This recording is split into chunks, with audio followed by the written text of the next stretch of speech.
Can you hear me? Yes. Oh, great. I will go in and change my name. Great. Interesting. Thank you, Jen, for sharing that this is something that you ran into earlier today. I'm not sure exactly what has happened, but there we, I think we're just kind of gonna go with what we have at the moment. So apologies to the group here.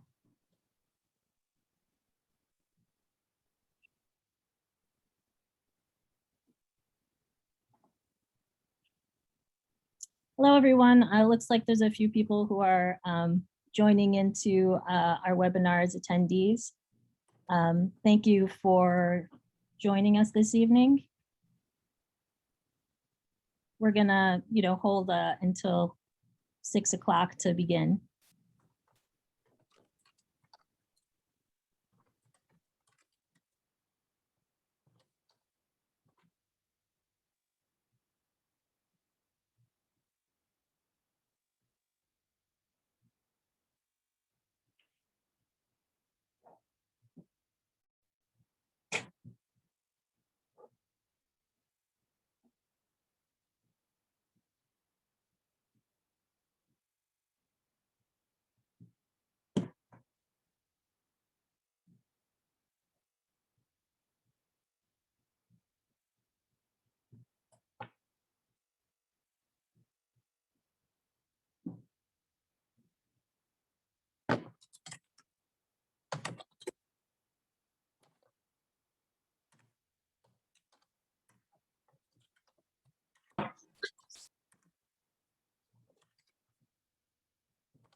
Hello, welcome.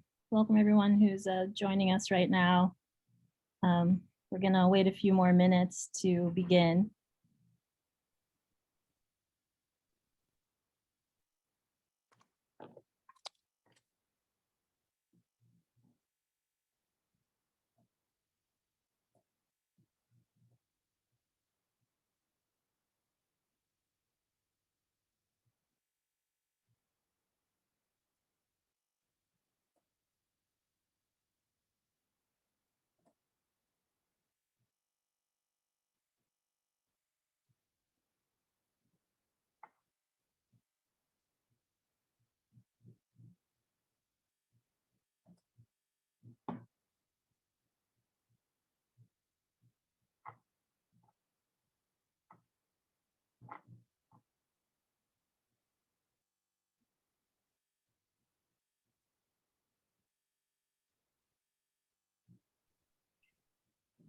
Hi, thank you for joining us. Just gonna wait another minute or two as folks start to come into the webinar.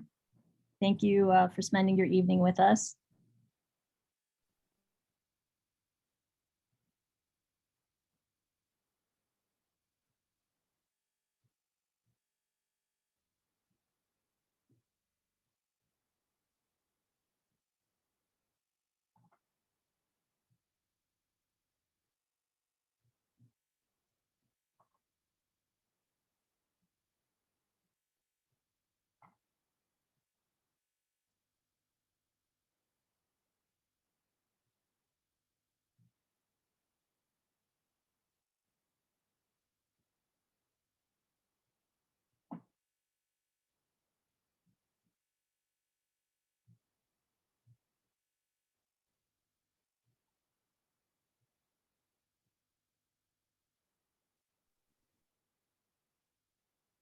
Okay, good evening, everyone.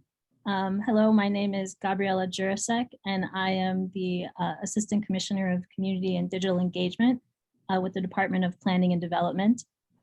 We're excited to welcome you today to our webinar about the Chicago Works Community Challenge.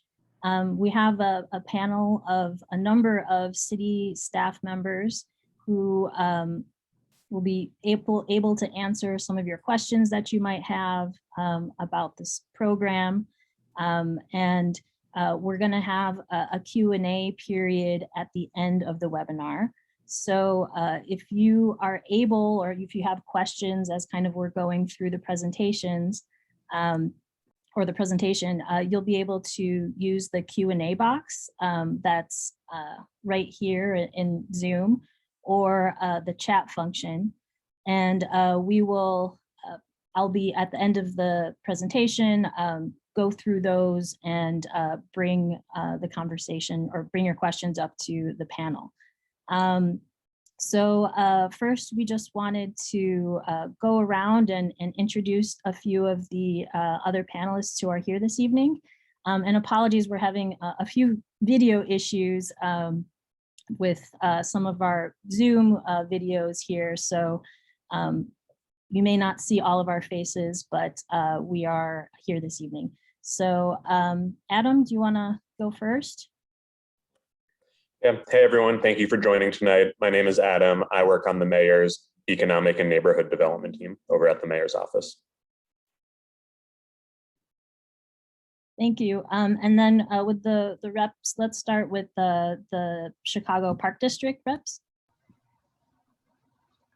Hey, good evening. My name is Michael Lang. I'm with the Chicago Park District. I work in the Planning and Construction Department. And then we could go to the Chicago Public Libraries. Hi, I have Carl Franklin Geiger, Chicago Public Library. Okay. Hi, and Maggie Clemens, Chicago Public Library, over library operations. And then from Chicago Public Schools.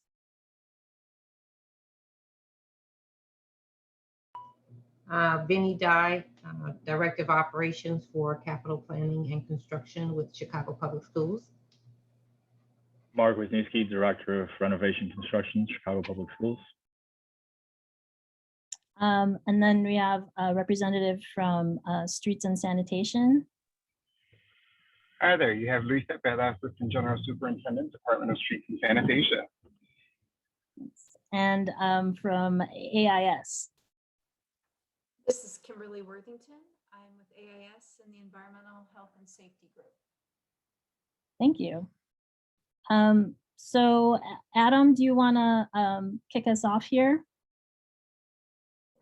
Yeah, I'm happy to. I'll just share my screen.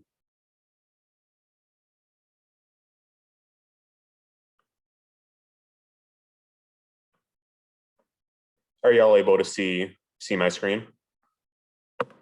Perfect. So yeah, I'm just going to give a brief overview of what we're here to talk about, which is the mayor's 2-year anniversary initiative for community investment. So the Mayor's Chicago Works Challenge is a $10 million community investment initiative that'll fund projects of up to $1.5 million in each of Chicago's 7 planning districts. So you can see on the right-hand side there, the 7 different districts that DPD uses to break out the city.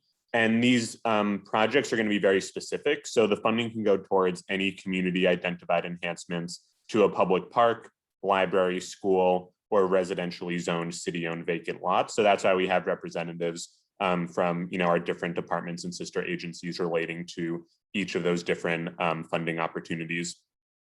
The funding source is from the Chicago Works Capital Plan. So it's worth noting that there's going to be one project that's funded in each of the 7 planning districts, but all feasible submissions that we receive through this challenge will be considered as investment ideas for the broader 5-year Chicago Works capital planning. So all the ideas submitted are going to be valuable and are going to be used by the department to kind of plan out the next 3 to 5 years in investments across the community areas. For the specific selection process, I have referenced here that it's going to be a similar evaluative process as the Invest Southwest RFP process that DPD is going through in various South and West Side neighborhoods, but basically financial feasibility, community prioritization, and design and impact are going to be what's considered. And as we're looking through applications, the main lens is going to be, how does this impact the community and how is it going to improve the lives of the local residents? The timeline is that, as you probably know, applications went live last week, and the goal is to ensure that we want as many of these projects as possible to break ground or even be complete by Q4 of 2022 next year.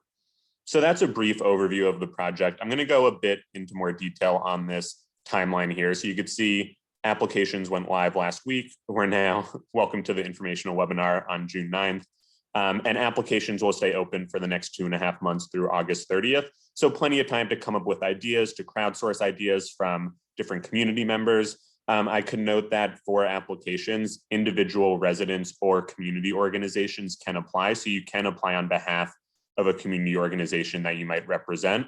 The one caveat is that you have to be a City of Chicago resident to apply for, to submit a project proposal. Once applications close, 5 finalists will be released in each of the planning regions, and then we'll have 2 months for community feedback and engagement. So this will be a chance for, in each region, finalists will partake in sessions and engagement sessions to kind of hear back from the community, feedback on their idea and sort of how it might improve the local area there. And then there'll be a great ceremony to announce the winners, and then we'll move into the designing and contracting phase for the departments and agencies to actually bring these ideas to life.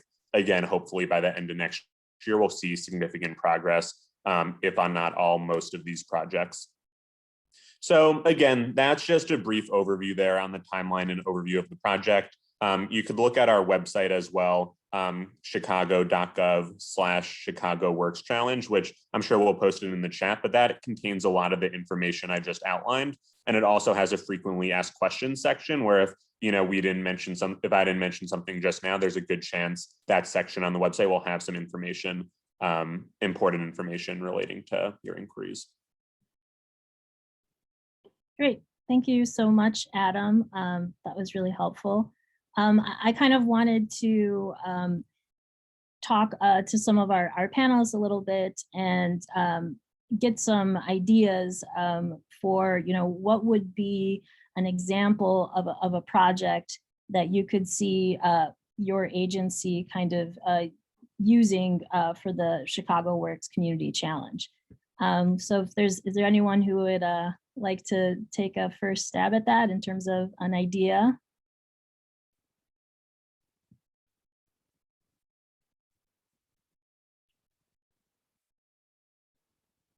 I'm going to, again, Carl Geider here, Assistant Commissioner, Chicago Public Library.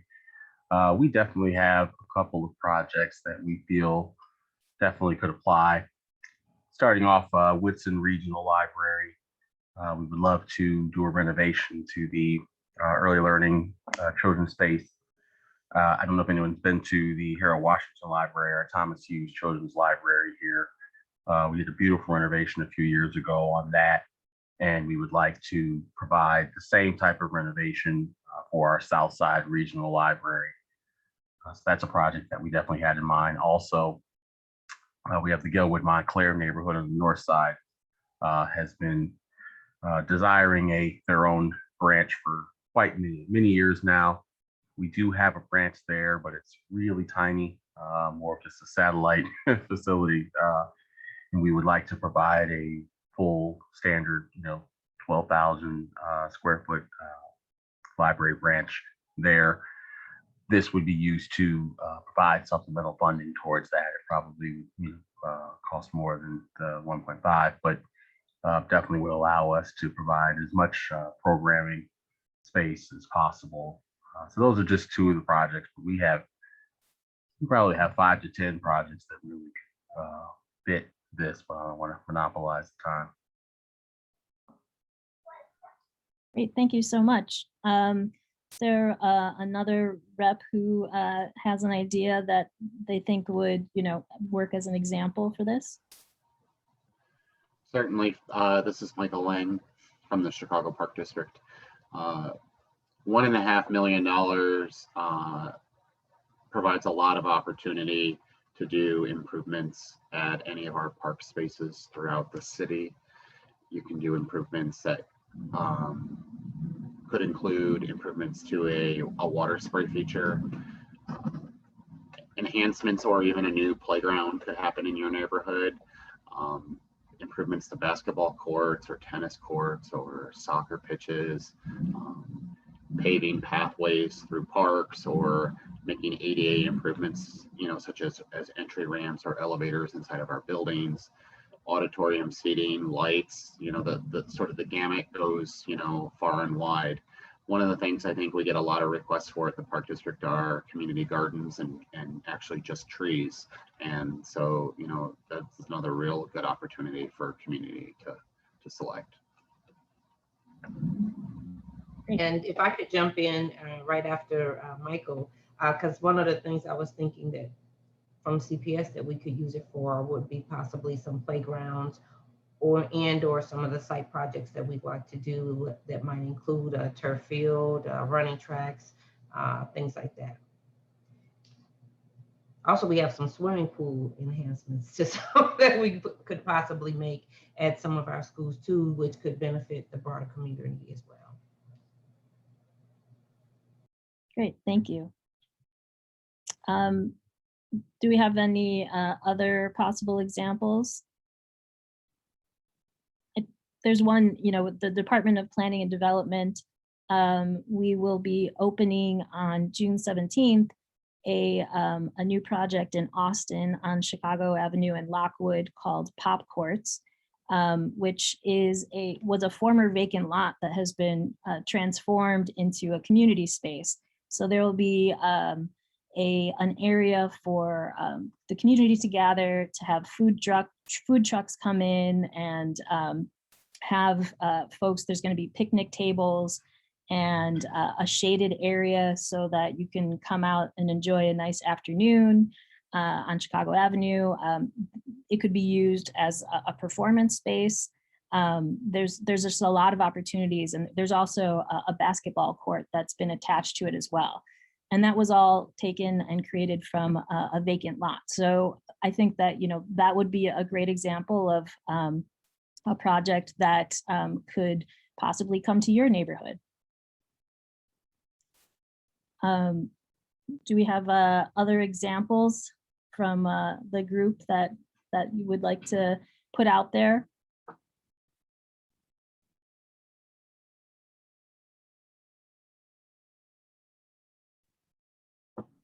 Great, well, we can, please go ahead.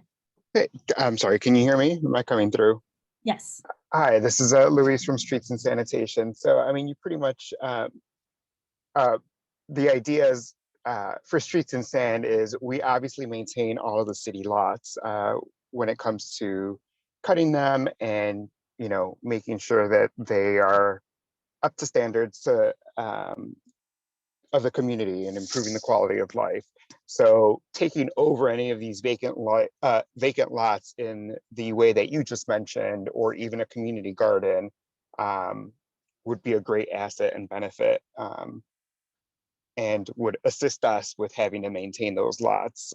That said, part of what we would like to see in these plans is individuals actually thinking about the maintenance of these lots, because in the past we've seen people take over community gardens, and unfortunately the person ends up passing away, or they end up moving to a different part of the city, and we no longer have that focus or person who's taking charge and making sure that there's maintenance.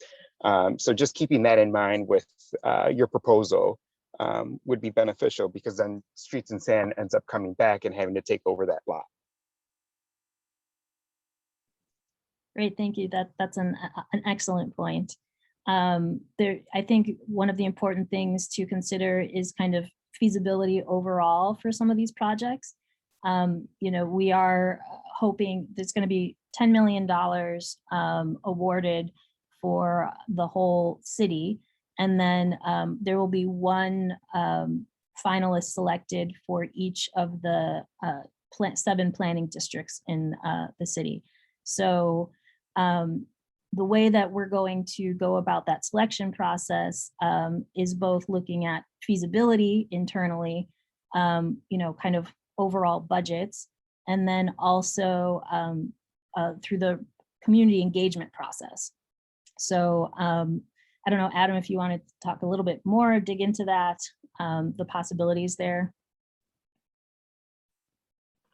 Yeah, the possibilities in terms of community engagement in particular. Yeah, I'd say that something, if you have a chance to look through the application, we asked specifically about is, have you spoken to people in your community about how this project will benefit it? So that's a major goal of this, right? In terms of there's going to be more funding for these city departments to access to do an extra project in each of these, one project per each of the planning districts. So 7 projects in total. It's a project, right, that wouldn't have funding otherwise. So the goal here, right, is that this is going to have the most impact as possible to create real, improved amenities in those communities. So the more people you could talk to, the better. And especially once finalists are selected, community support and engagement is going to be a critical factor when deciding which of these projects is going to be awarded that funding. Great, thank you.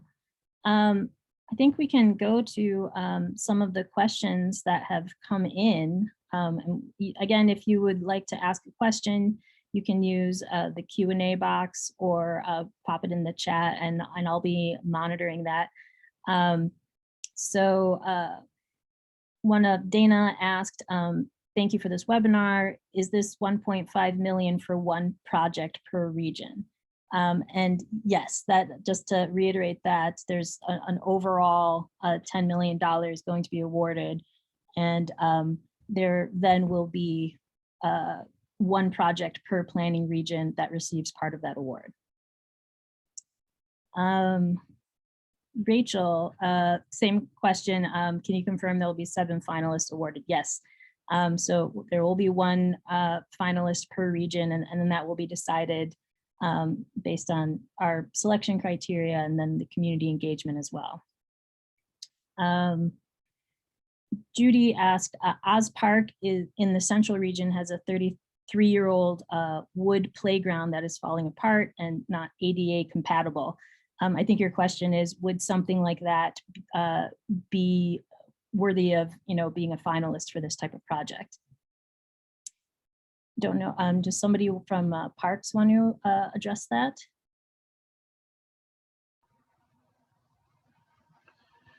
Yes, absolutely. I think, the intention is that these community-driven projects would support, an enhancement like that to a park.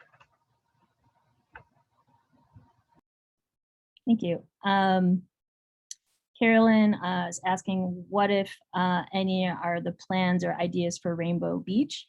I think, Carolyn, we would love to hear your ideas for Rainbow Beach.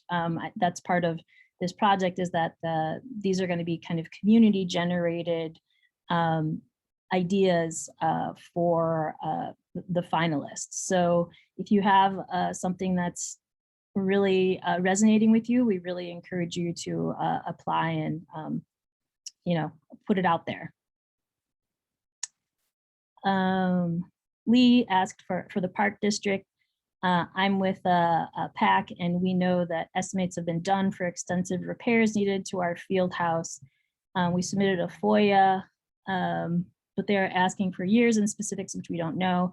Is there a way to get direct access to this information so we can use it for our submission? I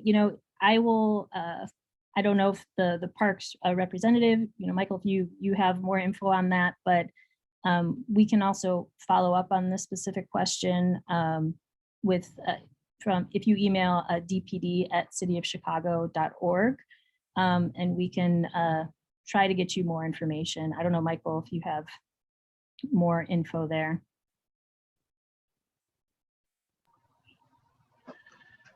I don't have any info I can provide directly. I'm not sure what's outlined in the application, but do the people who are proposing, do they need to sort of create budgets and scopes of like what that type of work will be and how much it will cost?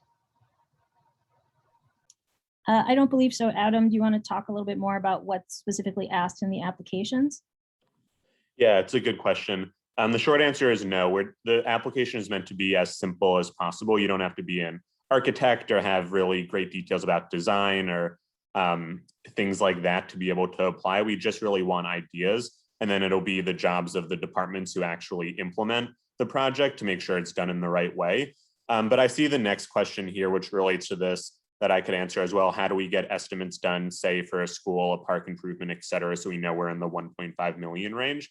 And that's a really good question, because we do have some examples in the application of project types that would be in that range. And it's important to note that the award is for up to 1.5 million. So if the project submitted is 1.2 million, or it will end up being 700,000, those are projects that would be eligible and could be finalists as well. I think the most important thing is that we don't want projects, great ideas submitted that might cost $15 million or might cost $20,000, right? Sort of an order of magnitude different from what this award is meant to be. So we're hopeful that just through the examples in the application, that'll give a general enough of an idea that you can submit ideas that are within the ballpark of what 1.5 million can do, and then leave it to the city departments and agencies who are actually going to go out and do it to make sure the project is done within that budget. Great, thank you so much. So Paulette is asking, will renovation or updating a local food pantry in Englewood plus enhancements housed inside an old elementary school qualify for funding?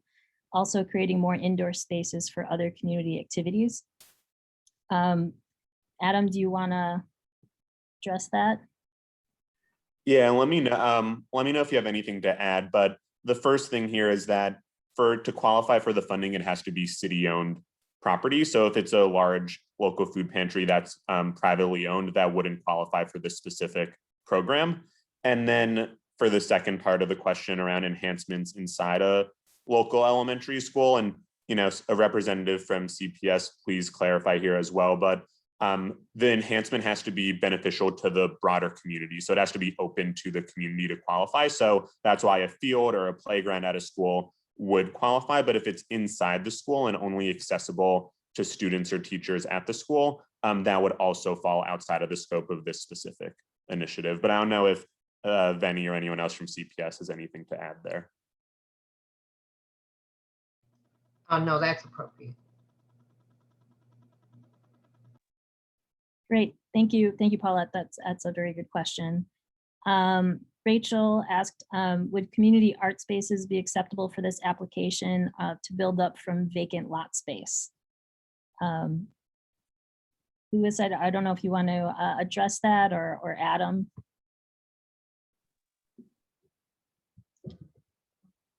Yeah, depending on the scope of the project, as long as it's on a city lot, that's perfectly the type of idea that would be perfectly acceptable for this project. So going back to the example that you gave out earlier, again, as long as it's a community space, that falls perfectly within the realms, at least to my understanding of this project. Great, thank you. Kiela asked, apologies if I did not pronounce your name correctly, must the plans or proposals include a partnership with a city department or entity? Adam, do you want to address that a little more? Yeah, so no formal partnership, particularly as part of the application. The idea is that this is our way of making sure the community has a voice and is heard in what's important to them and what they want the departments and agencies to be focusing on.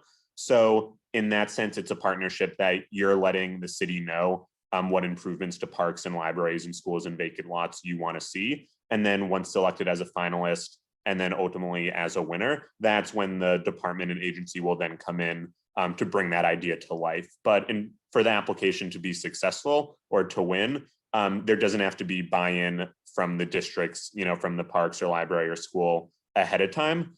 It's just part of letting them know what you're hoping to see in your community. And then ultimately, once the idea is brought to life, that's when, we as the city will come in and actually make it happen. Great, thank you. Judy had a question about whether demolitions and replacements would qualify as part of this in a park area. Michael, do you want to address that? I think it absolutely. I mean, I think the intention is that this funding will support a capital project in a local park, right? And so that could be the construction and replacement of an existing playground in the case of Oz. It could be adding bleachers to an artificial turf field, or putting in new parkway lights through a park. So as long as it's a capital project, and my understanding, as long as it's happening on publicly owned land, schools, the city, park, it's eligible. Great, thank you. Paula asked, is this challenge new? And do you, I think we addressed kind of that you do not need to team with the specific Chicago department or agency, but yes, this is a brand new program that was announced approximately 2 weeks ago or so. I think around May 27th or so. Adam, do you want to talk a little bit more about the intention behind it? Yeah, definitely. It is a new program, and it was launched in conjunction with the mayor's 2-year anniversary as a way to kind of amplify community voices and really bring some visible improvements to every area of the city across the 7 planning districts. So it is new. It's supposed to be exciting. It's supposed to happen quickly. So our goal here, right, is to fund 7 projects that we can then implement and actually have out in the city and in your neighborhoods as quickly as possible. So that's part of the reason the projects are scoped to be up to 1.5 million, is that these are feasible, applicable, and very easy to implement projects that we as a city can run with and bring to your communities in an expedited manner. Great, thank you. And just a reminder that expedited would mean breaking ground in 2022. There's just still a lot of work that would go into these projects before they actually open and can be enjoyed. So just keep that in mind as well. Another good question. Kiela asked, can this funding be used for a phase of a larger project? Adam, I don't know if you want to address that. Yeah, that's definitely, we'll keep an eye out for that in applications, but sort of to the point that there is an interest in these being sort of standalone projects where, 7 projects at the end can be awarded and finalized in December. So if it were to be part of a larger project, that might add complicating factors, but that would potentially be considered in the review process. So it can be submitted as an application, but then, in that planning region, if there were a standalone project that could be achieved, it might have a few more right points in the evaluation process than something that's part of a larger project that might already have funding and might already be underway would receive in that same realm. But I don't know, Gabby, if you'd add anything to that also. No, I think that these are kind of what we're hoping will be, as Adam was saying, expedited, and that can be accomplished in what in city terms is a condensed timeline. But I think that, as we were saying earlier, all of these ideas are kind of being collected and will hopefully be used down the line, to kind of see what other types of city improvements can happen around the city, around Chicago. So we're taking everything that's given to us and kind of looking at it with a critical eye and seeing where there are growth opportunities as well. So Carolyn, comment about racquetball and handball courts. Those I think would be capital projects for the parks. So that sounds like a great idea to consider applying with. Zobeda asking about our community engagement. So Adam, I don't know if you want to tackle this one first. Now, Gabby, you could dive into this one, I think. So what I think what we're using as a model is what has been going on with the Invest Southwest projects, which Invest Southwest is a huge initiative targeting 10 neighborhoods around the south and west sides of Chicago.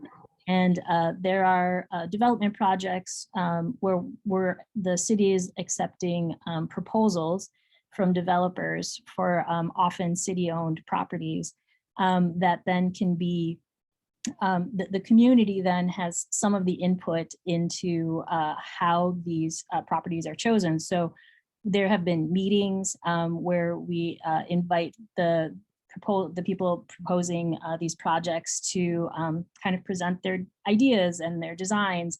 And then we would have community scorecards, essentially, which are kind of online surveys where people would be able to rank, and provide their feedback on the projects.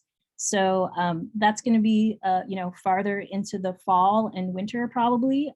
So we're still kind of building out that strategy, but as we said earlier, there will be 5 finalists per region.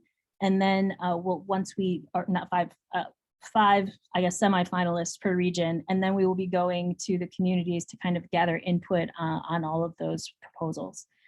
Does that kind of, I think we covered most of that, Adam? Great.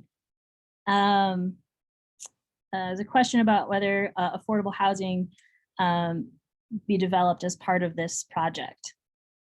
Adam, do you want to address that? Yeah, so for this specific initiative, that would be outside of the scope, since primarily it's going to be focused on public parks, libraries, schools, and then city-owned vacant lots as well. So those are the 4 kind of subsets of eligible projects.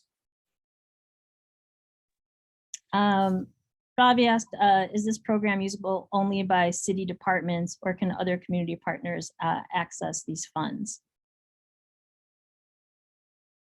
Adam. Yeah, so it would be, so the funding will be used by the cities, right, on improvements in these publicly owned land or facilities. And the idea is that the community partners or individuals are the ones generating the ideas on how this funding should be deployed.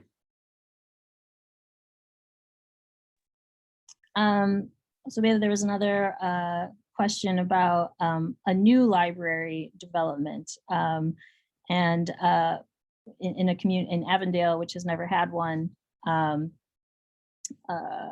Wait, it looks like that was it was answered while we were I was reading over it. But they were asking about, do we need drawings or work from CPL? Carl, do you just want to address for the group? Sure, absolutely. So, we have 81 facilities throughout the city. However, we're always keeping track of gaps that we may have in providing for certain neighborhoods. We do not have a capital budget, so we would need to collaborate with other city departments in providing a new branch, as discussed. And typically, that's where we start with trying to get the funding sources, and then a plot of land within the area in need would be the typical starting points before we would really get into any drawings or anything like that. But we greatly appreciate that question, and we're always looking into those types of ventures. Thank you, Carl. It's a question from Marty Joyce. Should applicants be working with city departments to obtain budgets to include with the applications?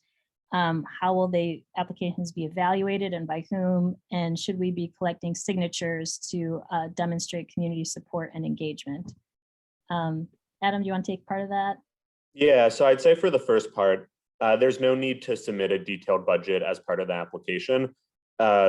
Again, as long as the project is sort of within the order of magnitude of what 1.5 million can do, the specifics can be, that's for the departments to handle, right? And then if the idea, maybe the way that it's described in the application might have been a bit too large of scope, that won't be that hard to kind of trim it down or vice versa. So we're really more looking for impact and, need from the community in the application, more so than the nuts and bolts of how the budget's going to add up, because that's something that, you know, we as the city will be the ones to actually implement as part of the project build out. And I'd say for the part about signatures, that's a really interesting idea. And I know that there is a part of the application where you could submit supporting documents at the end. So if that is something you're doing and you're kind of gathering input and you want to show support, that's a great idea to be submitted as an extra file on the application. Just here's 20 signatures of members of my community area that have shown support for this project. You know, definitely not needed. But Gabby, I think, right, that'd be kind of definitely a good supporting document to include if that's something that you had in mind. Yeah, I think letters of support or petitions like that are a great idea. And remember, you know, you do have until August 30th to put together an application. I don't want anyone to necessarily rush into this, you know, tomorrow. But I think, you know, proposals that are, you know, thought through very well and have some really great kind of supporting documents would do well as part of this process. And there was a question about how is feasibility determined from the applications. I think, you know, Adam, if you want to address that, or any of the specific department reps.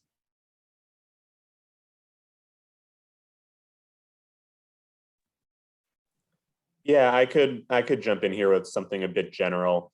The departments, you know, if you submit a project for parks, we're obviously going to have someone from parks, you know, looking over that to assess the feasibility. But we understand again that, you know, when submitting this application, we're not expecting you to have any expertise on implementation or necessarily design. So we're more so looking for, there's a park in my neighborhood that could use improvements, here is what they are.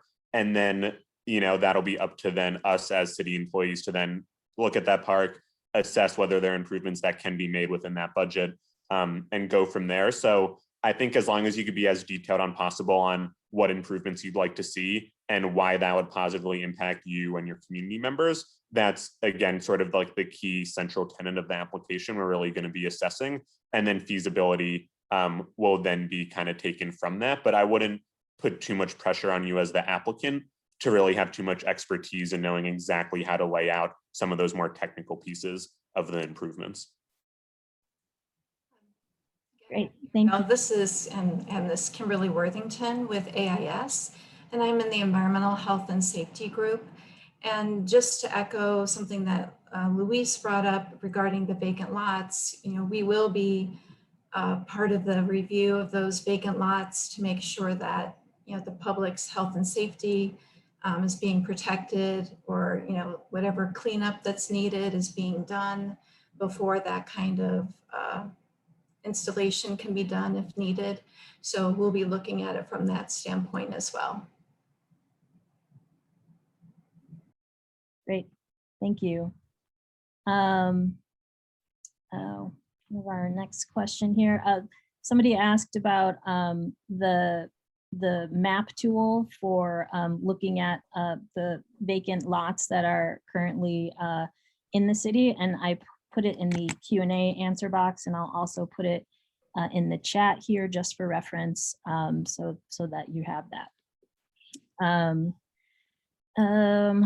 And a question, Rochelle asked, can a community organization use the grant for more than one project in the zip code, a neighborhood park, mobility hub, walkability project, all in the same zip code, but blocks apart?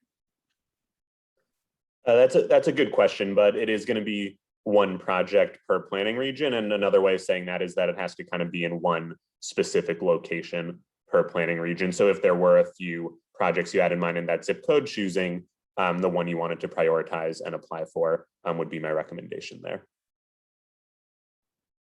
Great. Rachel had a question about, do we have to have vacant land use in mind for the application? For instance, is having the exact location selected by time of submission necessary? Adam, do you want to address that? Yeah, that's a good question. And, you know, I'd be curious if, you know, any of our department reps have anything in mind for that, because I could see a world, right, where if you had a great idea for vacant land, we as the city can then kind of figure out where in your region is the best place to implement that. But there might be some issues with what I just said. So I don't know if any of the reps on the line would add anything there. This is Kimberly again. I can say that for the vacant lots along commercial strips, you know, we pretty much assume that they're going to be contaminated. Vacant lots in residential areas, we have a much better chance of them being cleaner. And so that's something to consider when you're looking at locations. Great, thank you. For this project, we are currently looking at vacant lots that are zoned as residential. So that would be a qualifier for this initiative. And that can actually be looked at, I believe, in the map tool that we put in the chat there. Another question, as a follow-up to an earlier response, are you saying that only projects that are open to community are acceptable? Do these projects have to be outdoors and not indoors? Rachel, she was saying she wasn't clear on that. Yeah, good follow-up. So exactly, they do have to be accessible to the community. That doesn't mean that they have to be outdoors, where if, you know, there was an auditorium improvement in a public library, that would be an acceptable project for this initiative. So it has to be open to the community. So the reason I mentioned that with Chicago schools was if it's a classroom in a school that's only utilized by the teachers and the students, that wouldn't be, you know, open to the entire community. But if we're talking about a library, for example, or an indoor parks facility, you know, if that's a community gathering point, then that would be within the scope of this initiative. Great, thank you. Kayla asked, will the city or city departments fully control the creation of the idea, or will the partner be included in the planning and development of the project? And I assume that this is once the project has been selected. Adam, do you want to address? Yeah, that's a really great question. And there'll definitely be a partnership there where if, you know, you end up being one of the 7 winners across the planning districts, we want you to be part of bringing that idea to life and to be included in that process. So it's not like we're going to take the idea and then never hear from you again. We want involvement in that community partnership to continue throughout the planning process. Great, thank you. Dana was asking who can we contact after this webinar for further questions. And Dana, you can direct any additional questions to dpd@cityofchicago.org, and that goes to the Department of Planning and Development's communications team. And so we can filter that to the appropriate parties. Robbie was asking, can you make the 7-district map available or provide it? Yes, I can try to dig that out for you just so it's relevant. But we can also include it in a follow-up email to this group if that would be helpful. On the web, question says, on the website, it says that after the initial screening, the proposals will be subject to deep community engagement and evaluation process based on feasibility, design, community input, and impact. What does this process look like? Adam, do you want to add anything there? Yeah, the one thing I'd add is, you know, Gabby, you might have mentioned this earlier, that once the finalists are selected in each planning district, we'll have sessions in each where the finalists can present to the community and we could get feedback on each of those ideas. We don't have we're not going to be sharing a detailed rubric tonight on what the evaluation process is going to look like, but just understanding the major buckets are impact on the community, community support and input, and then ultimately, you know, feasibility and whether, you know, expedited in the loose term, you know, over by that breaking ground by the end of 2022, if the departments and agencies think that'll be feasible or not. Paula's asking, you know, where will the finalists be? Again, there's going to be a finalist in each planning district, which are over the entire city. It's not limited to the south or the west sides. There are 7 planning districts, and again, we'll provide a map for that in our follow-up, just so that you can reference where it is. We're on here. There's a question more about who will the actual applications be evaluated by. Adam, do you want to dig more into that? Yeah, it's going to be across. It's going to be a consortium of different city employees. So we'll have, if the application was specific for a park or a library, we'll have representatives from that department or agency reviewing that application, representatives from DPD and the mayor's office, and basically subject matter experts and people, you know, with knowledge about that community area as well will be the ones evaluating to select the finalists. And then once the finalists are selected, that's when we'll have these community sessions when community will be able to provide their voice and input on which of those should be selected as the winner. There's a question about the vacant properties. Are any of those eligible? Yes. The vacant properties that would be eligible need to be residentially zoned for this project, but you can look at the map that we shared earlier and kind of see if any of those would match with the vision that you have for your neighborhood. Dana is asking, I live in the 20th ward and my alderperson requires that individuals present plans to the 20th ward office. Have you considered this, and would the project require aldermanic approval prior to being approved? Adam, I think you might want to address that one. Yeah, it's a good question.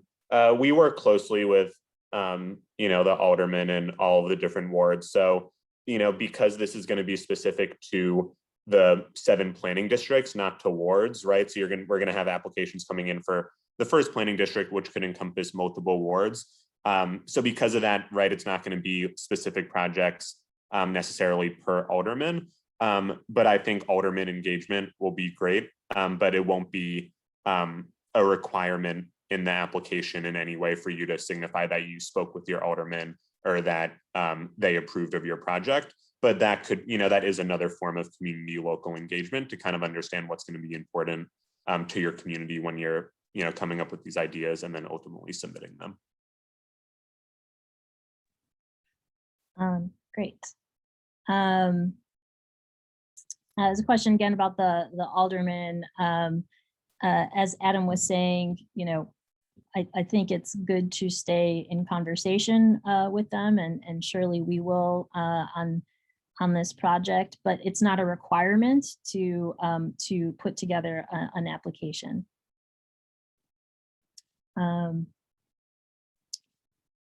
There's a question about if it is a new privately owned business being proposed with the community support for opening, is that acceptable?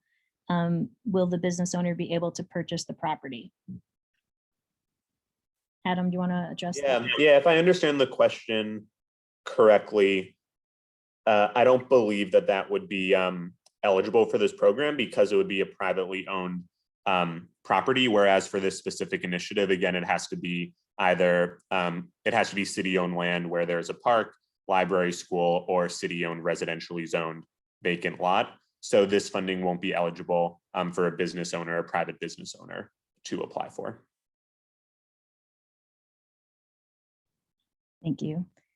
Per Kimberly's comment, are remediation expenses part of the 1.5 million, or would that be outside of the budget? Kimberly, do you want to address that?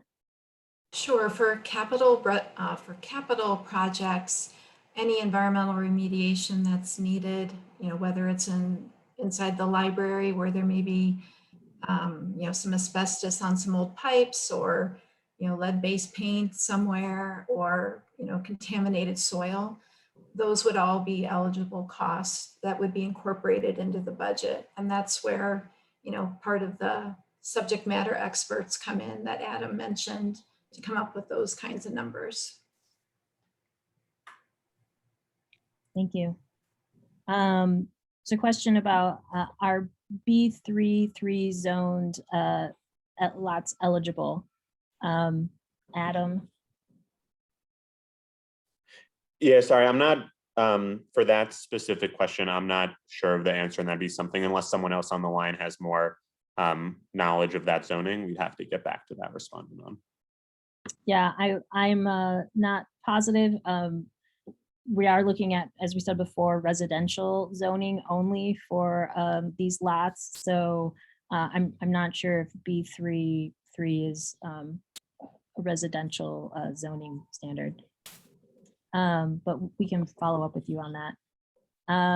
Another question about on the data link, are we filtering for owned by city when you're looking at those?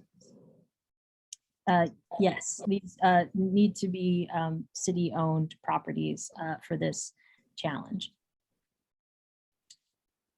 Another question here. Understanding that it has to be free and accessible to the public, can it still have secure entrance points and operating hours?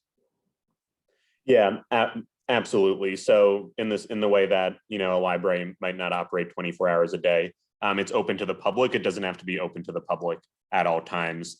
And I think that the next question is a bit related to this too. Can we have a project on an already existing building, say a library in an already existing senior center? And absolutely. So if there's an existing library in your community and there's some sort of enhancement, whether to an auditorium or a children's center or a learning room, those are the exact type of projects we want to hear about in terms of the community would like this and the community would get a lot of use out of this improvement, in particular in existing facilities, because especially given the $1.5 million budget, building, you know, for example, a new library would likely, right, be outside of the scope of what could be funded with this specific public project. Great, thank you. Lori, I think we're going to need to follow up with you on the mixed use zoning question. I can run that by our team here, but yes, and there's another question about whether we can send out a recording of this. Yes, we are making this available on the Department of Planning and Development's YouTube page, and I can send a follow-up email to folks who registered tonight with a link to watch the entire webinar. So it will be available, and I'll probably put it up tonight. Is there any other questions you want to come in? Because we're getting close to the end of our time here. And again, we thank you everyone who has joined us. I think this was a valuable discussion, and we appreciate you taking the time out of your evening. So if we don't have any other questions. Oh wait, can you define capital only projects? Adam? Yeah, I'm not sure, Rachel, the specific reference there, but I could say that the requirement for the program is that it has to be towards city-owned land, and it has to be a park, library, school improvement, or city-owned residentially vacant lot. And if it's one of those four things, it'll meet the requirements of the capital planning. I can add to that you know, the operations and maintenance costs associated with the project are not capital. So that's where that feasibility comes in. And if it's part of an existing building that's already being maintained by the city, it makes it a lot more feasible than something that's new or not connected to a city location that's already being maintained. Great, thank you so much. Another question is how to enter subject line for emails to DPD to assure they get replies. You can just, you know, add in their Chicago Works community challenge, and just so we know specifically what you're looking for, and we can get back to you if you send us an email. And again, the email address is dpd@cityofchicago.org, which I will add to the chat.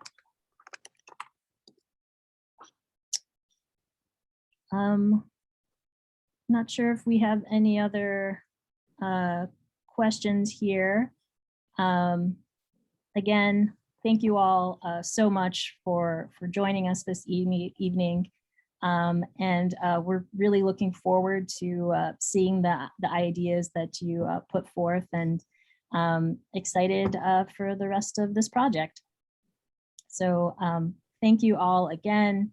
And if you have questions after this, just send them to the dpd@cityofchicago.org, and we'll be able to follow up with you. Have a great evening. Thank you.